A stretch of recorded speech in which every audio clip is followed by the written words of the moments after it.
wise. It's a little different, yeah. What excites you about this opportunity coming to a program like this? And, what excites you about it? Man, I'm excited. I'm excited to compete mostly.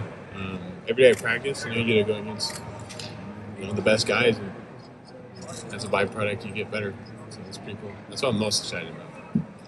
I asked Coach Jay last week, what did you guys see in Logan that you thought would make it translate from the FCS to Ohio State? Have you seen some things that you were able to do at that level that have already translated here, and how was that transition been for you? Yeah, no. I think the main thing is just me going as hard as I possibly can. Work ethic. I think that translates anywhere. I think one of the main things that stands out about you is your run defense on the tackles you lost in that last season. What are the core tenets of run defense? Get off the knockback. If you knock the offensive lineman back, you can get a lot of TFLs, and that's what I was able to do. How do you develop that? Man, it's practicing hard every day. Just practicing. What was your biggest thing kind of like last December? You had this great year at Idaho State. What was it about? Sort of like that made you want to kind of explore your options?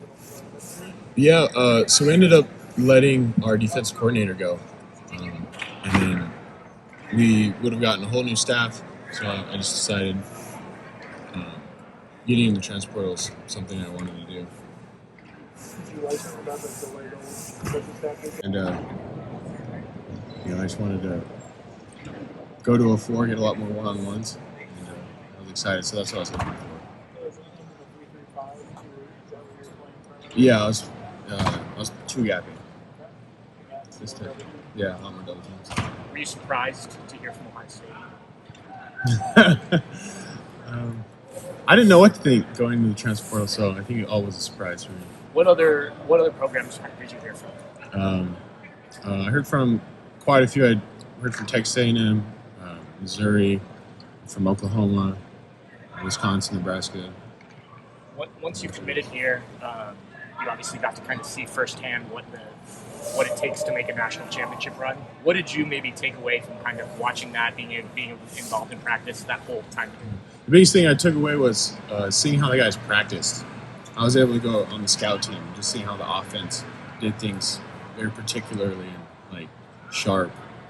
So it was an influence on me and how I have to do things when I get here. Since you've been out fully in practice, not just scout team itself, what's been the biggest difference maybe in the jump up to level, or is there a big difference? Yeah, no. Just think everyone's practicing hard. Everyone's trying to make a play, do their job to the best that they can. Just the speed.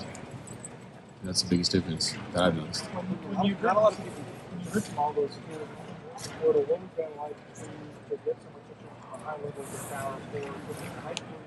You like FCS or some FCS? What was that like to get? No, it was amazing. I don't really know. Going from graduated right after COVID happened, so I did get really recruited. But being able to be recruited, see what that was like, it was awesome. There's not a lot of people from Ohio that watch Idaho State fans. Yeah. You had to give Ohio State fans a glimpse into the player that you model yourself after. Is there an NFL guy or somebody that you see high-level college football that you try to model? Man, that's a good question. Not a particular person. I just see a bunch of highlights and try to model those highlights.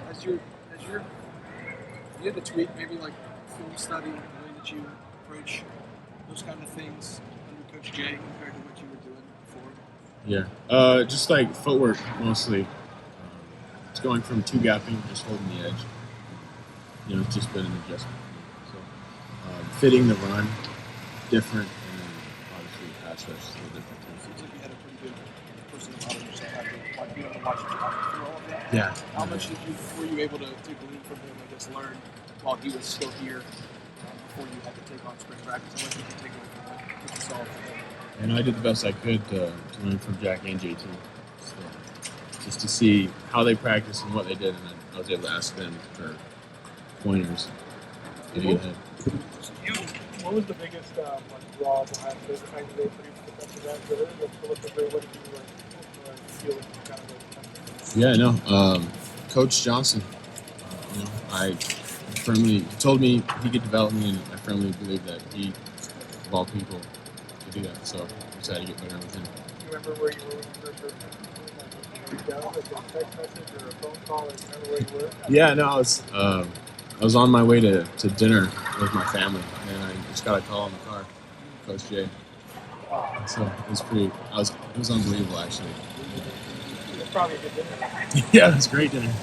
Have you You felt mentioned the development plan from there. What was that specific development plan? What did he tell you to develop? Yeah, it wasn't necessarily landmarks. It was technique.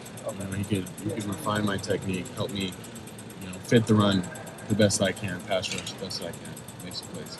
I know it's early, but are you seeing that development take place through these practices? Yeah, no, the learning curve is it's definitely steep, just because, like I mentioned, the fits are different, but absolutely. Yeah. Do you feel like you have more freedom in this kind of defense than what you came from when you're in the interior so much? And I know it's I wouldn't necessarily say there's more freedom. It's just different. It's not better or worse. It's just different. More freedom, less. Logan, thank you.